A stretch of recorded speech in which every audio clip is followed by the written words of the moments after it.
situatën në të gjithë qarkun e Dibrës, tani me kolegun Enver Doçi. Enver, përshëndetje. Si paraqitet situata ditën e sotme? Përshëndetje, situata ditën e sotme është drejt e përmirësimit, pavarësisht se gjatë natës së mbrëmshme temperaturat dhe acari ka qenë, mund të themi se temperaturat janë shënuar minus 13 gradë, po punohet për njësitë e thella që janë Lura, Kalea Dodës dhe disa njësitë e thella të qarkut Dibrës, po punohet me fardroma dhe për të ardhur në ndihmë dhe fshatrave të thellë që lartësia e borës ka arritur deri në 20 cm.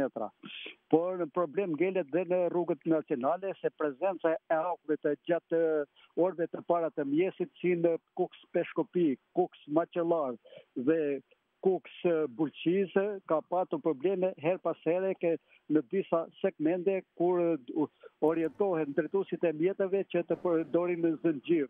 Aty po hudhet kripë dhe skorje, por nuk për fat të mirë nuk janë raportuar të smur. Më problem është njësia e Lurës në bashkinë e Dibrës, ajo nuk komunikon për momentin me Dibrën, po komunikon nga Rësheni që është nga Kurbneshi dhe nga Perlati. Po, jo. Ndërsa për sa i përket rrugës Arbit tek bypassi i Mërrizit, aty ka pas her pas here gjatë natës që mblokua automjetet për arsye që grica dhe akulli aty është në 1250 metra mbi nivelin e detit dhe temperaturat kanë qenë shumë të ulta, pavarësisht se një borë pastruese ka qenë dhe po hudhet krip, po sikur ka qenë borë pastruesja edhe gjatë orëve të natës kur janë bllokuar mjetet?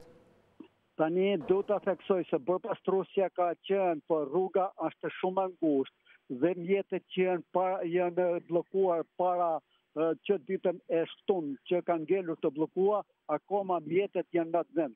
Pra ka akoma mjete që nga pasditia së shtunës? Po, dhe pse rruga është e ngushtë, mund të theksoj që lapata e bërpastrueses është më e gjatë se rruga është shumë e ngushtë, se njëri krah i rrugës nuk funksionon për arsye që mjetet që kanë ngelur të blokua dhe ka nga ato mjetet që kanë ardhur dhe kanë morë janë larguar, por ka nga ato mjetet që janë përplasur njëra me tjetrën dhe janë përplasur në mbrojtëse anësore dhe ka qenë e pamundur se duhet të shkojë karratreci për të larguar ato mjete, por është e pamundur për të futur karratreci. Dhe aty shikohet vetëm një punëtor që hodh krip, është sipër bërpastrueses që hodh krip. Bërpastruesja duhet hodhet kripa me makineri, jo një punëtor. S'muna maj dot një punëtor bypassin e rrugës Arbit të hodhë krip me lapat. Aty duhet makineria që të hodhet krip dhe të bëhet e mundur lëvizja e ato mjete lirisht. Dhe është vetëm një bërpastruese, apo? Vetëm një bërpastruese, nga krahu i Tiranës dhe nga krahu i Dibrës, si përket bashkisë Plosit. Di krahat e bypassit vetëm një bërpastruese dhe një punonjës që shikohet të hodhur krip me lopat sipër bërpastruesit. Ajo duhet hodhur detyrimisht duhet hodhur me makineri, ndërsa për sa i përket zonës Mbartaneshit, po rruga është e hapur nga qafa e Bullit në Mbartanesh, energjia elektrike është rikthyer në shumë zona, kanë ardhur grupe nga Kavaja dhe Durrësi për të ardhur në ndihmë për kthimin e rrymës energjisë elektrike. Është rikthyer në të gjitha zonat apo ka ende? Jo, ka zona akoma me probleme se në zona të thella, si është Lura, është Kalea Dodës, janë shumë fshatra të thellë që akoma janë ato.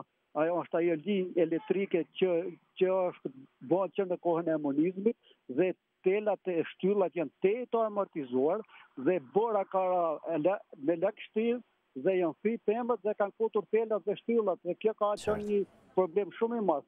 Prandaj kanë ardhur në ndihmë specialistët nga Durrësi dhe Kavaja kanë ardhur në ndihmë në qarkun e Dibrës për të rikthyer energjinë elektrike. Është qartë. Faleminderit Enver Doçi për gjithë përmbledhjen që bëre për situatën në qarkun e Dibrës. Faleminderit dhe juve. Mirë, vjojmë informacionet të tjera. Cikloni që ka përfshirë Ballkanin ka bërë që rreshjet e dëndura të Borës të bllokojnë rrugët në Bullgari. Më shumë se 1000 shtëpi